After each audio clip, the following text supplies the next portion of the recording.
Greetings, Guardians, my name is Bife here. So, Destiny 3. In the past few weeks, the rumours and rumblings have become unmistakable, as the franchise sees its first saga come to a close, and with Luke Smith stating in the recent Final Shape vidoc that there would be more to come from Destiny 2 and Destiny and things beyond, it seems like we are moving towards a moment where a second saga will begin, and that will likely start with a new game entirely in the form of Destiny 3. Today's video isn't really here to talk about whether that'll happen or not. It's more to talk about the potential storylines that the game might follow and what we might be doing in Destiny 3 if that day ever comes. So, if we're looking at Destiny 3 narratively, I think we have to ask ourselves a pair of questions. Who's going to be our antagonist, and what's the plotline going to be? With those two questions in mind, I think we can adequately say that there are a few possibilities for Destiny 3 that are worth looking into. The biggest and most obvious of these plotlines involves the Cabal and the Hive, but I wanted to take a look at as many as is reasonably possible within the space of this shorter video. So, let's outline the antagonists that we currently have in Destiny's universe, and then let's talk about some big plot lines that Destiny has going currently that I think are worthy of the Destiny 3 box. So, with that in mind, here are those antagonists first. And keep in mind, there will be a few major characters that are still left out because, you know, they could just step into the limelight as antagonists, but I think that it's not personally likely. That said, if you think of one that I haven't thought of, go ahead and let me know down below. And yes, this is going to be characters like Eramis because, well, whilst they have been antagonist material before, there are characters who are technically enemies with us who I don't think will step into that role again. There are some storylines that have just come to a close. Anyway, the antagonists I am thinking of include, but are not limited to, Savathûn, Xivu Arath, the Scion Rebels, including Amtek and Yurix, if they still live, any remaining Disciples, including Nezarec as a major possibility, Toland the Shattered, the formerly taken Ahamkara egg from Riven's clutch, the 7 remaining Ahamkara as well that are rumoured to still be alive in the system or in the universe generally, for that matter, Teox, the Aphelion, the 9, Lysander, the copies of Maya Sundaresh still within the Vex network, Fikrul the Fanatic, and the Winnower. Now, I want to go through all of these at least briefly, because I know some of those have raised people's eyebrows, and for clarity, I don't think that all of these are exactly Destiny 3 cover-worthy enemies, but I wanted to go over them just for the sake of covering my bases. And some of them are also going to raise eyebrows because some of you might not think of them as enemies, and I'll give some clarity on each of them as I go. First up though, I think Savathûn is the most iconic and obvious potential future villain for Destiny. She is the Witch Queen, a major character in anything going forward, and she is also the current most powerful Hive in the universe, after Eris gave up her power and Xivu Arath was banished from her own throne world. She is effectively the inheritor of the Osmium dynasty, even though it is currently split between those Hive that worship the light and those that worship the dark. Even if she isn't a main box cover enemy, which she absolutely could be, she is probably going to be involved in all stories involving the Hive going forward. And who knows what her involvement with the light generally is going to be past Final Shape. Make no mistake, she still has plans. What those plans are, we just don't know yet. On the other side of that coin, Xivu Arath is almost certainly going to be a player at some point in Destiny's future story, and I think is our most likely antagonist of all. With Keitel's ascendancy and the rest of the Coalition actively opposed to her, and with Keitel's plan to retake her homeworld of Tora Bartle, a massive showdown between the Empress and the War God seems more than likely, and I'll talk about that more closer to the end of the video. Savathûn might get involved in this too, because most of the time when you're dealing with one Hive sibling, you're dealing with the other one as well. That said, her involvement in this is not necessarily as Xivu's ally. Lord knows, they don't exactly get along right now. The Scion Rebels are a likely dead end as far as the narrative is concerned. Bungie might have tied up their story with Yurix swearing fealty to Callus and the Witness, which might have meant that all the Scion Rebels are just straight up converted and turned into Dread, namely the Weavers and the Attendants. If they are still alive though, They could be a powerful force and could be interwoven in the story of Keitel and potentially Xivu Arath. And there is also more narrative stuff to be talked about with regards to the Oxa machine. More on that in a bit. Any remaining disciples of the Witness may lose their leader, but they are still invested with incredible amounts of power. Left to their own devices, any remaining disciples will likely seek out a means to see their own interests fulfilled. Whilst Rulk and Callus are most certainly deceased, I think it'd be fair to question whether Nezarec is truly gone or not. He is now regenerated from death at least once in front of our eyes, and has proven his ability to persist beyond death in a psychic form, not only thanks to the lore of the cult that he's inspired on Earth, not only because he's spoken through death to various characters that he has haunted, but also because at the end of the raid, after he dies, he haunts us for a moment and says that his memory will never fade. That's something which means that in my mind, he's not truly gone, and we need to find a way to properly slay this beast. Toland the Shattered also potentially presents an interesting challenge should he decide to pursue his fascination with the sword logic even further. If there was a non-Hive character that could potentially mantle their power and maybe even rise to the point of giving challenge to the gods, who knows, it could be him. I also think it's worth remembering that he has always embraced the logic of the sword, and if the Winnower is indeed real, there is some serious potential for him to sort of embrace it and maybe become its avatar, maybe become that winnowing blade. Then again, that's highly speculative and is entirely headcanon at that point, so please, just know that he is still out there, still floating around in the Ascendant Realm within the Sea of Screams in his own tiny throne world, and he still has ambitions to rise. When Oryx died, he did sit there and say, do let me know if a vacancy in the Hive hierarchy opens up. So, don't think that he wouldn't potentially grab for power if the opportunity presented itself. If the one egg within Riven's clutch that was formerly taken has any remaining tendencies that veer towards evil, it might make for an interesting and entirely terrifying antagonist. An evil dragon is a great monster to have to fight, assuming we give the eggs time to hatch and grow. The journey for it to become evil will also be an interesting thing to examine. This is also to say nothing of the 7 other rumored Ahamkara that are meant to have escaped the Great Hunt. I'll talk more about them at the very end of the video because I think this is one of the biggest potential plot threads that could be picked up on.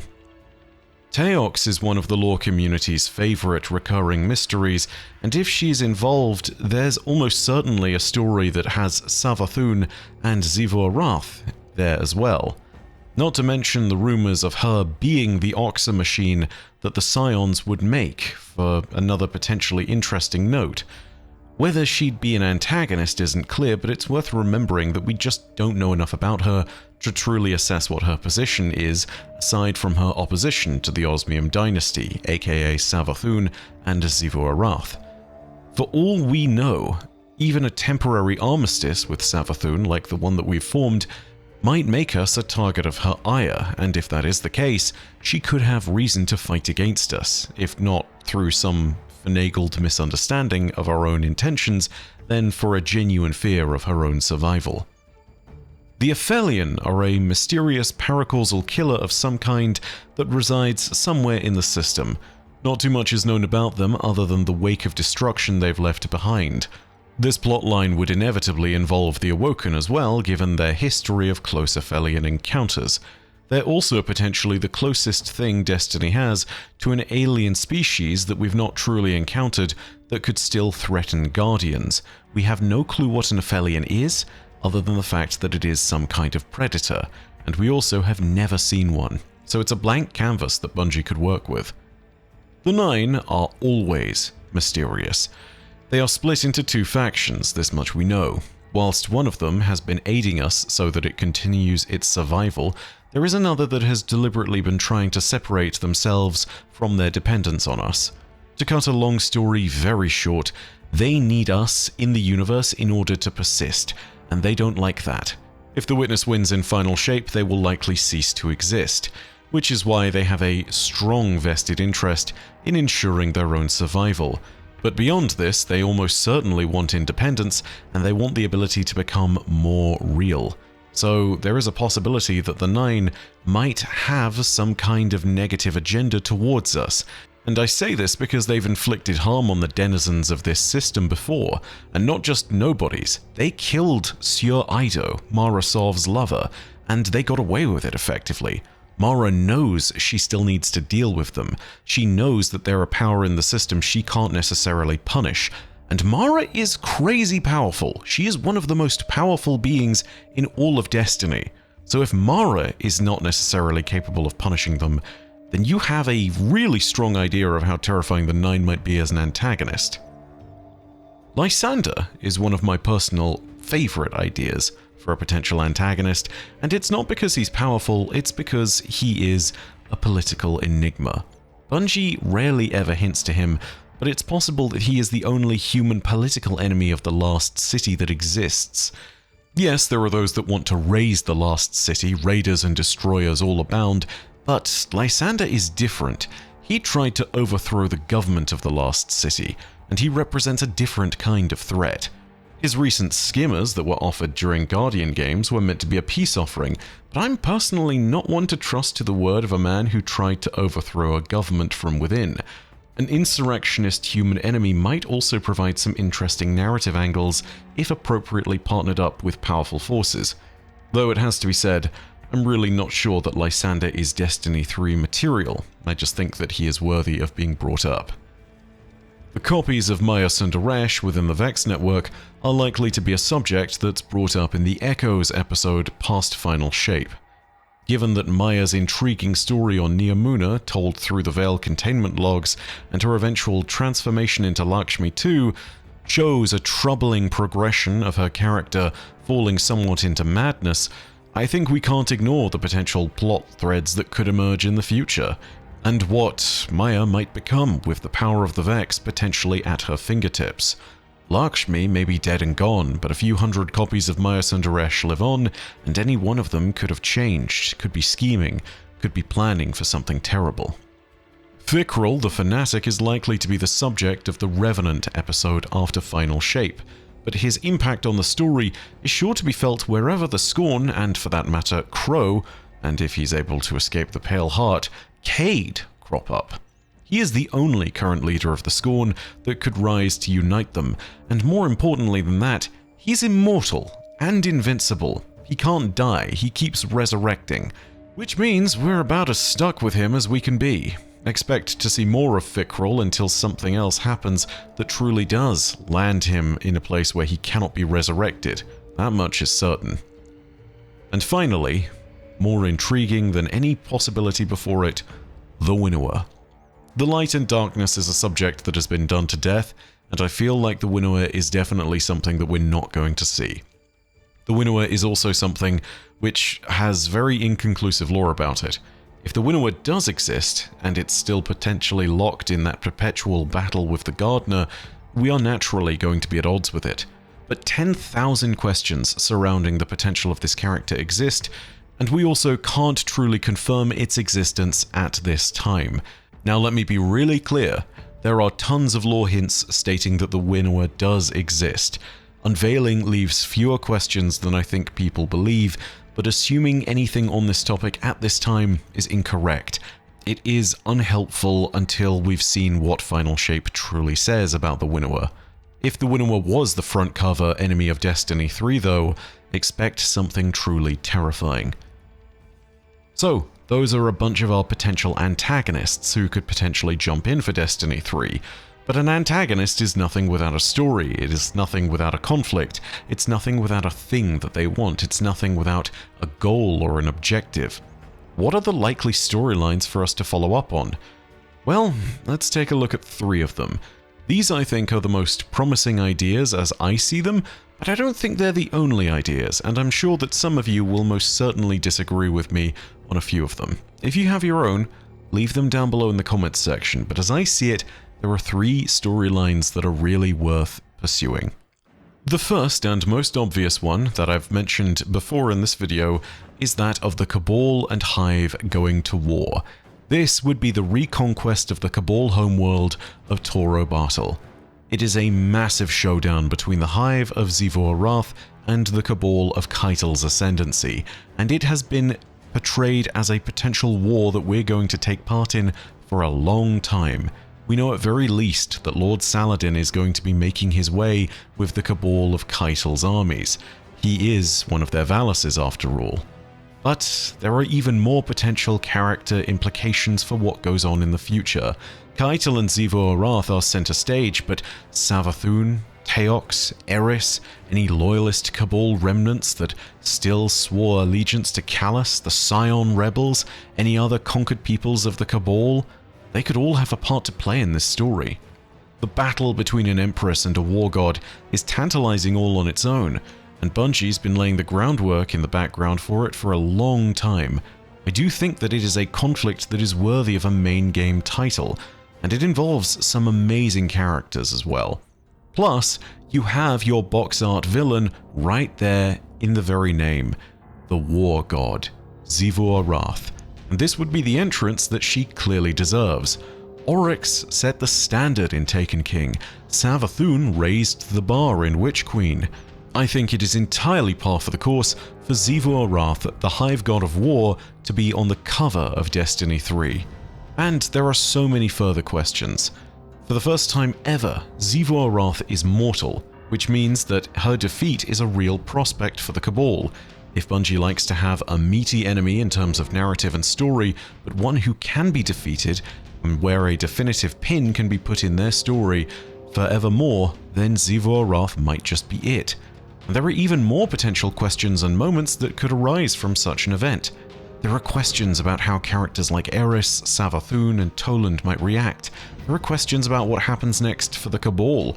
The fallout of the Witness's defeat in the final shape is also bound to have impacted Xivu as well, and it might push her towards the darker extremes that she's always worshipped.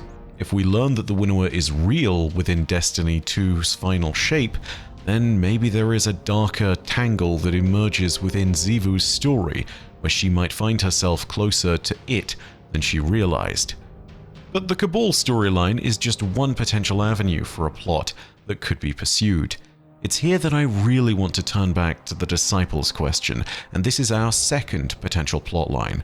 Because whilst Bungie is unlikely to do anything that leans too heavily on the whole light versus dark, massive universal questions saga aspect of things, I think that the Disciples are a brilliant potential plotline that could be brought into the future. We know that the Witness didn't enforce its idea of the final shape across its ranks in totality, so long as the Disciples were all loyal to it. That means that Nezarec and any other Disciples who might have survived are free to pursue their own agenda. In the case of Nezarec, I think this leads us to some terrifying places. He is a literal dead god of pain and suffering that has driven everyone from Guardians to Eliksni pirates mad. He has a cult of followers on Earth that might still be around and actively is attempting to find his remains that the Last City has now somewhat acquired. And as far as the rest of his body is concerned, well, as best I know, it's still on the Witness's pyramid ship after the Route of Nightmares was completed. So reuniting those old remains with the new body might not necessarily be impossible. Nezarec has been able to influence alien empires and has an agenda that involves turning the universe into a banquet of suffering that he will feast upon. As far as antagonists go, he is about as evil gets. He is a perfect antagonist, and Destiny veterans are familiar with him at this point. If more of the great narrative beats from the raid are elevated, and if he's given a moment to properly develop, he could become Destiny's next big bad. He would need to show how abominable he is. He would need to show that he is truly evil and not some cartoon villain from the raid, not a one-and-done story, but instead a persistent dread that follows Destiny's players through the expansion and raises the stakes. And with the dread in mind, he is a disciple, and as a sort of successor to the Witness, he might be able to take command of those forces that remain in the Witness's wake. In particular, I think it makes all the sense in the world for him to wrest control of the Dread and take control of it as a dark army in his own name. Heck, the Tormentors are even modeled after him, So ultimately, it looks as though Nezarec is going to be one of these enemies that we take into the future and have come up at some point no matter what happens. But when and where that will be, we just don't know. This storyline could also intimately involve the Scions, given that they have a really close history with Nezarec, who influenced a lot of their culture as well, one that is terrifying in its own right, and could lead to the opportunity for real Scion characters in the story to actually make an appearance narratively. We've never had the chance to properly communicate with Scions outside of the lore, so I think this is a really neat opportunity to bring those characters to the forefront. And then of course, if you involve the Scions, you involve the Cabal. If you involve the Cabal, well, there are further questions about our first storyline. And furthermore, if there is a relationship between the Scions, the Oxa, and the Oxa being Teox, that leads us back to the Hive. You see how all this is interconnected? Makes a very intriguing idea for Nezarec to be a proper villain at some point, and I do still also think that given the right circumstances, he could be a mainline villain for Destiny 3. But finally, I think we need to take a moment to acknowledge that there is something else you could do as far as Destiny's main plotline is concerned.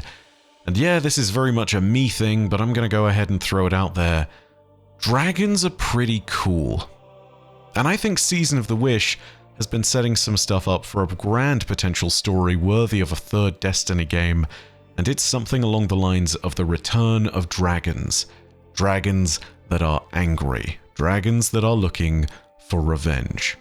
In the seasonal artifact, we learn about supposedly unsubstantiated rumors of 7 Ahamkara that escaped the Great Hunt. These are not Riven's eggs. Ahamkara that survived the Great Hunt would have necessarily been survivors, but also, you would sit there and expect them to be angry. There are also 3 rumors from old Russia claiming that Ahamkara can wield the light. If there's a kernel of truth to that rumor, then we have a serious power to contend with here, a power that would be able to contest with us, and a power that in itself would be capable of remarkable change in our system and beyond. Then you have the further question of Riven's clutch. 7 eggs, another 7 Ahamkara. 14 in total now, half of them hellbent on revenge, half of them new to the world, half of them potentially looking to destroy humanity, half of them being raised in the image of Riven and Taranis, a generation that might wish without the need to twist those wishes into evil. Imagine, if you will, though, the potential for those Ahamkara antagonists, the 7 that escaped. Imagine, if you will, a dark empire beyond the borders of Sol, which is ruled by these dragons, where they fled and established a vengeful dominion. Suddenly, you have a great reason to introduce a new enemy faction which is tied to the Ahamkara in terms of their loyalty. A dragon antagonist at the head of all this, leading several others in a vengeful conquest of Sol, a crusade of sorts. That sounds like an amazing story, and if these dragons can use the light, it is a perfect opportunity to introduce new subclass options. It's a perfect opportunity for them to be powerful foes that are worthy of fighting against us, and it opens up even more questions about the Traveler, the nature of the light, and further intriguing possibilities of what we might face in the future. And what's more, the need to fight back against them raises some seriously important moral questions and reckonings for the Guardians. They've previously thought that they'd committed an entirely successful genocide against the Wish Dragons, but now they're confronted with 7 of them that survived, as well as 7 that are being raised within Riven's brood.